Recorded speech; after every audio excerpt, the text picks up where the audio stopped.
บายดียินดีต้อนรับเข้าสู่ช่องลาว FX Daddy ซึ่งวันนี้เขาจะมาสอนวิธีตั้งค่า TP SL และ Trailing Stop ในแอป MT4 และ MT5 สำหรับมือใหม่ที่อยากเทรดแต่ยังตั้งบ่เป็นเบิ่งคลิปนี้ให้จบทานจะเข้าใจแน่นอนซึ่งก่อนที่จะเข้าเทรดให้ทานเลือกคู่เงินที่ทานต้องการเทรดซึ่งมื้อนี้แอดจะเลือกเป็น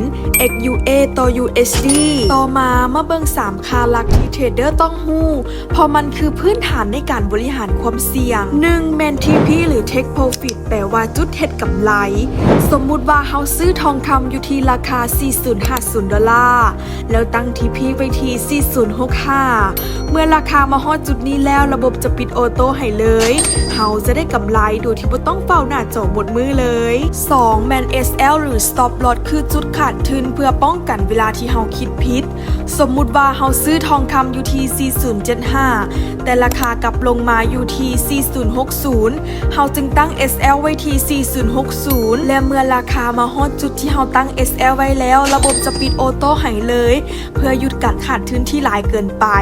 และบ่เฮ็ดให้พอร์ตแตกอีกนำ 3. Maintaining Stop ตัวนี้ถือว่าสำคัญสำหรับสายเฮ็ดกำไรเลยเพราะมันจะเคลื่อนที่ SL ให้สูงขึ้นตามราคาที่เคลื่อนที่สมมุติว่าเฮาขายทองคำอยู่ที่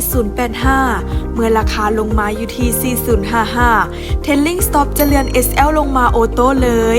จาก4070ลงมาเป็น4060แต่ถ้าราคากลับขึ้นไปเฮาก็ยังได้กำไรอยู่เพราะเฮาได้ตั้ง SL ไว้แล้วสรุปง่ายๆเลย TP คือจุดเฮ็ดกำไร